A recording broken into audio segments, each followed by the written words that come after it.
Hey, this is Cam with Blacktail Studio, and this week I got commissioned for my very first kitchen island out of this giant slab of Oregon black walnut. Everything went pretty well until I got the scariest text message I've ever gotten from a client. Stay tuned. If you're a regular at all to my channel, you might actually recognize that guy right there. That is Phil. Yep. And Phil doesn't just break tables. He apparently also sells wood, and he's the manager up at Gobi Walnut. And they were loading up this slab that was too wide for my truck. I really need to start looking at trailers or something like that, maybe one of those enclosed car haulers, because it was too wide to fit between my wheel wells. It was like 63 inches wide, and this thing was a bear. He told me I wasn't going to get it out of the truck by myself, but there's always a way, and here is the way that I worked out. And apparently the way to do this is to break the rails on my little tonneau cover thing, so that was kind of a bummer, but I did get the slab out in one piece because that was definitely the most important part.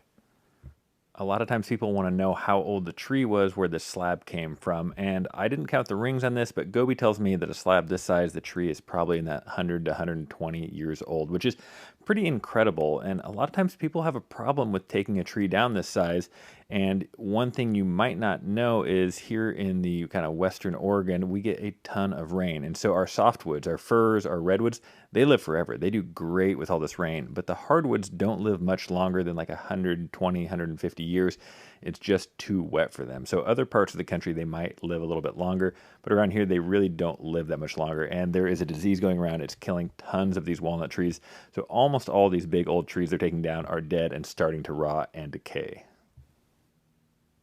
If you're wondering what I'm doing here is I am just removing all of the bark, all of the little strands, any softwood that could compromise the bond, because we are going to be filling this void with epoxy, and it's not going to be a ton of resin like other kind of river tables that I've done, but this void is going to be filled with black resin. So I wanted to make sure I get a perfect bond. And a couple weeks ago, I made a full video on how to make a partial epoxy mold because it was a little bit involved and I didn't want to have to build a mold to set the entire table in and waste so much epoxy. I just needed this small little corner filled with epoxy. So if you want to check that video out, I will include a link in the description below, but here is kind of a little time lapse of what I did to make this perfect leak-proof partial epoxy mold. A lot of you already know that Super Clear Epoxy is a longtime supporter and sponsor of my channel, and while I use them because I genuinely feel that it's the best epoxy that I've ever used, you should always be skeptical of somebody who is sponsored by a company when it comes to taking their word for it. And I'm not expecting you to just take my word blindly at it, but what you should do is check out Matt's Woodworks because he did an unsponsored, completely unbiased review of the 13 top epoxies and did some amazing clarity tests in addition to strength tests and hardness tests. So I will include a link to that in the video description below, but he had some really cool results, and spoiler, Super Clear Epoxy kicked ass, and that is why I use them, but it was nice to be validated from an unbiased source. I learn a lot of hard lessons by making all of these tables, and one of the lessons I learned in probably the last year is when you are adding epoxy to an existing pour like I did there where I mixed up a smaller bucket, you need to stir them together really well. Even though it was black on black, what happened to me before was I mixed black with another black and you could kind of see a swirl line when you saw it in the right light, so it looked really bad. So always mix your pours together thoroughly. I really don't like experimenting with techniques on clients' pieces, especially when I have a slab as irreplaceable as this, but every now and again you really just have to take a chance. And so the chance that I'm taking here is, since this level was a little bit low, is I decided to fill up that remainder with tabletop epoxy instead of the deep pour epoxy. And the benefit is tabletop epoxy is actually a little bit more heat resistant and it's actually harder than that deep pour epoxy.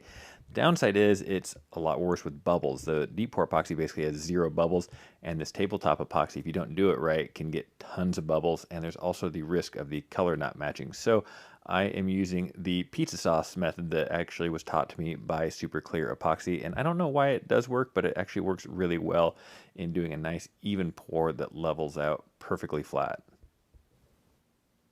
While it isn't mandatory to pop the bubbles with a torch on the deep pour epoxy, it is absolutely mandatory to pop the bubbles manually with this tabletop epoxy. And I like the torch a lot better than a heat gun for some reason. I see people use a heat gun. I never have much luck with it. So get yourself a good propane torch and just glaze over those bubbles, making sure you pop all of them before it cures. I always try to stress the importance of using some sort of mold release agent when you are making these forms, and here is why it comes off Super, super easy. Everything works great. This small piece, however, I forgot the mold release and I literally had to chisel it off. So always use your mold release.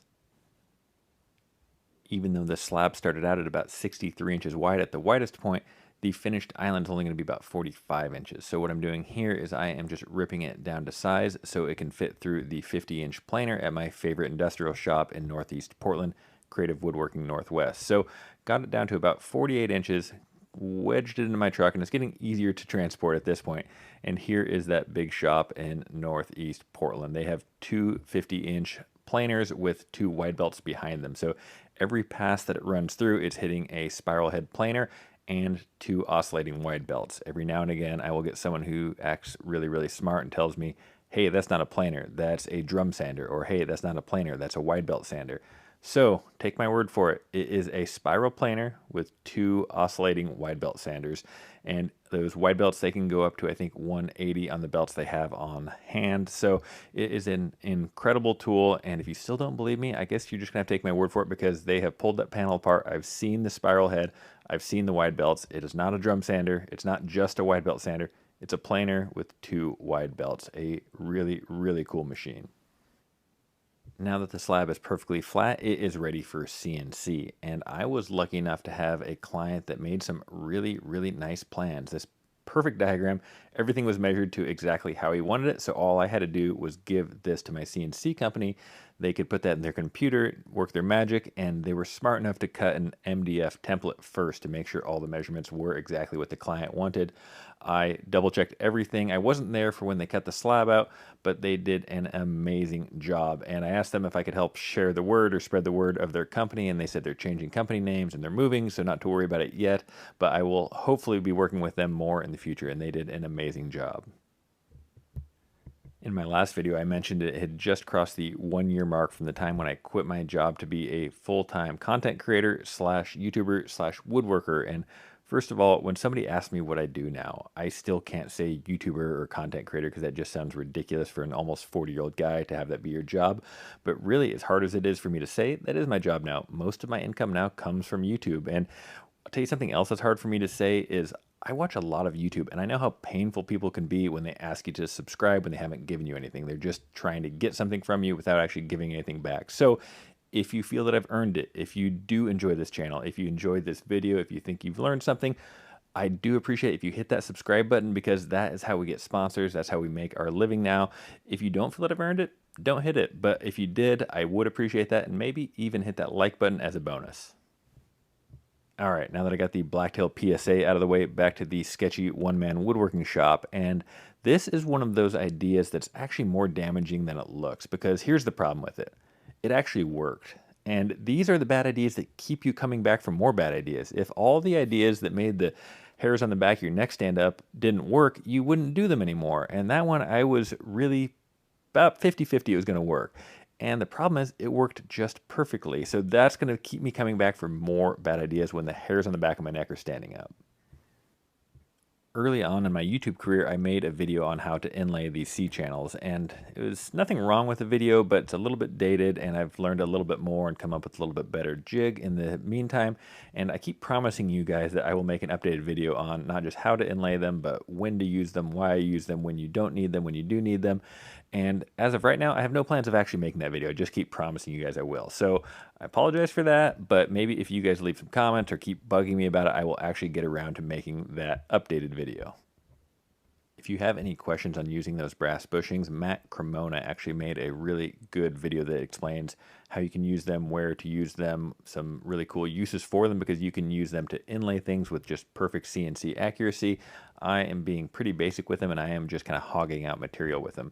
One video that I did do, though, was on how to cut these bow ties and even how to inlay them, though. And that was actually one of my earlier videos, too, but that's one that I think that I'm still rather proud of, although maybe I should rewatch it and see how bad it is. I think it's pretty good, and I'll add a link in the video description below if you want to know how to cut those bow ties and how to get a perfect CNC fit with them. About now, some of you are probably wondering, does this guy ever shut up? He has literally been talking through this entire video. There is no music, there is no woodworking sounds. It is literally just him talking the entire time. And I get a couple comments a week basically saying as much. And I actually have a bonus hack for you guys this week, is if you look here, you actually have a mute button. And then let me show you this. If you check this out, you actually have an additional tab, which you can open up, YouTube, and as a bonus, you can play whatever music you like without listening to me. So there you go. All right, for anybody that's actually left watching, I like to let those bow ties sit for at least 24 hours before I surface them down. And in the meantime, I'll add these threaded inserts. And these ones are by Rampa. They come from a Canadian company, and they're really good. If you don't want to deal with Canadian shipping, I will include an Amazon link alternative that's not quite as good, but will totally get the job done. And if you do surface these bow ties or any inlay with a belt sander, just be careful, because if you twist that, if you get it off center, you can put a big gouge in your table. And these bolts are also kind of hard to find, and I was able to find an Amazon link for those. So I will have links to everything in this video in the description below. This next part actually made me feel sick. The client asked for a 3/8 inch roundover, and I did one side and I thought it looked good. So I sent him a picture and he responded with, "Wait, is that my countertop?" And I was like, "Oh my God, did I get this wrong? Let me go back and look at the text. What could I have possibly done?" And he's like, "No, it looks great." And I was like, "Oh my God, how could you respond that way?" I was going to freaking throw up. So clients, you need to choose your words carefully. We are very sensitive, us makers. So anyway, he loved the roundover, and I love the roundover too. I think it looked cool, but it did make me feel a little sick when I thought that I might have messed that up. I was getting pretty cocky at this point on my flipping technique, and once again, worked like a charm. So again, this is going to feed all those other bad ideas I have coming up. But one thing you should know about this tabletop epoxy is it is much more prone to bubbles. Most of those bubbles like to stick to the edge of the wood. And so here's the little trick if you're having a hard time filling them, is you can carve them out and actually make them a little bit bigger. And what the problem is those tiny little dots, they basically hold the air in that pocket and they don't allow the air to escape, so they don't allow the hole to get filled. But if you can carve it out just a little bit bigger, it will accept that new epoxy fill or CA glue. And another tip for you is use clear. Don't use black on these ones, because no matter how hard you try, that black dye is probably going to be more concentrated in this tiny volume than it was in your whole big table. So the clear will be completely invisible. You'll never tell. Just don't try to use black, even if you think you have a pretty good match. And I mentioned using black dye, but really that goes for any color, whether it's a metallic blue table or a white table or any color that you're using. Don't try to color match, just use clear. It's going to be much, much better match. And here is another tip, is when you are scraping that epoxy the next day, use a sander to kind of warm it up, because the epoxy can be kind of brittle and wants to chip out, whereas if you warm it up, it will scrape much more smoothly. I know in the past I've talked about the importance of using a good photography light to check your sanding progress, but I don't always show why. And so here is what we're looking for, is if you look closely, you can see those linear lines from those wide belts, that belt sander that fed through the machine. And that's what we're getting out here on this first pass. We're just getting a good look at any of those sanding imperfections so we can make sure they're completely removed before we move on to the next step. After I fill all those imperfections with the CA glue and get it sanded up to 120 grit, now I bring back the router to match that edge on the top to the edge on the bottom. And this is for a very specific reason, because if I started this router too soon before my sanding, is I would do all that sanding and then I wouldn't have a perfect radius on the edge. But when I do it this way, I can use that 150 and 180 grit to kind of bring that edge level down a little bit. You'll see there that it's sitting about, I don't know, a 32nd or a 64th of an inch proud. And so that way, after I do all of my sanding, I can remove that and I'll still have a perfect radius. A lot of people use this pencil grid to track your sanding progress, and I use it all the time. I think it is a great technique, and it's another good example of why we use these lights when we're doing our sanding, because here, if you look straight down, as I would just as with that light over my shoulder, I can't see anything. But this is why the positioning of your light is important, because if you look at it this way, you can see those lines clearly there. So this is why we need these photography lights, because we would not have noticed these without this light. And then maybe the sun's coming up, my client sees these horrible squiggle lines across his table, and it looks horrible. So that is why we must use lights when we are doing our sanding. When this client first reached out about potentially working together on this project, he asked what I thought about using a big wood slab as a kitchen island. And I said, I don't know, probably not a very good idea. But we don't choose wood because it's the most durable or the cheapest. We choose wood because it's what we want. And then I just left it up to him. And after a couple days, he called me back and said, yeah, I want to go ahead with it. And I know a lot of you that watch my channel are woodworkers yourselves, and you're trying to figure out how to get some of these higher end clientele. And trust me, I know the urge to try to say anything to get the sale, but this is a good example of why it's not worth it, because you really need to manage their expectations from the very start. Because if you say this is going to be just as durable as quartz, and then the client sets a hot pan on it and ruins it, they're going to be furious and they're going to want their money back, and I wouldn't blame them. But if you're upfront with them, it's going to actually build that trust because you told them from the start, hey, this is going to have to be babied. It's not going to be like granite. They are going to like you more. You're going to enjoy the process, and they're going to be happier long term. Speaking of talking with the client, you guys always want to know what things cost, and I never have a problem sharing that information so long as the client doesn't mind that I share that information. And this client had originally reached out about doing a smaller island, and I had given him a quote for around $12,000. And after he'd given me my deposit and we were well into the project, he had reached back out and said, hey, I got the new dimensions, and they were way, way bigger. And I tell my clients from the very start that their cost will never go up from the time I get a deposit from them.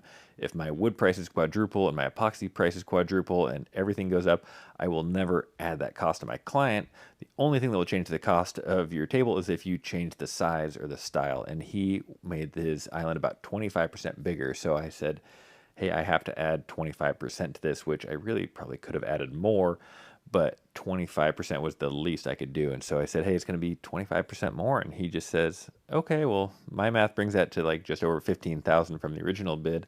And I said, oh, well, that was easy. And so anyway, the overall finished cost to the client was 15,000 even. I rounded down just a little bit. Normally, I build a custom crate and then have these shipped via freight wherever they are going in the world. And this one was going to Northern Washington, and it was about 4 or 5 hours away, which was going to be about my limit to personally deliver something. And normally, I don't like to deliver things because it's just, so much time to do so. I have to deal with the rain and things like that. But shipping is such a nightmare, and it's gotten so expensive these days. Apparently, these vaccines have jacked everything up. So I told the client, hey, I will do this personally for like the lowest freight cost that we could find, just because I thought it'd be easier for both of us. And I definitely didn't make my normal shop rate per hour, but in the end, I was glad that I did it. It's always great to see a client, to meet them face to face, or at least mask to mask.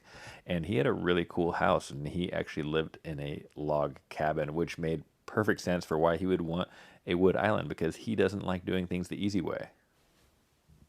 Now, don't get me wrong. I absolutely love the look of wood countertops. I wish I could have wood countertops in my own house.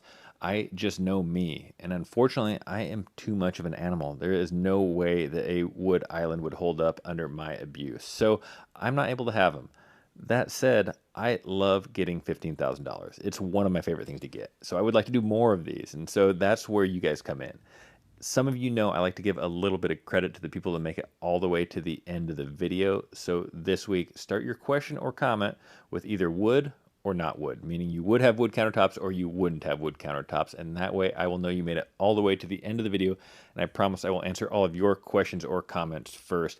As always, thank you so much for watching. Please subscribe for more videos just like this one. Have a great week.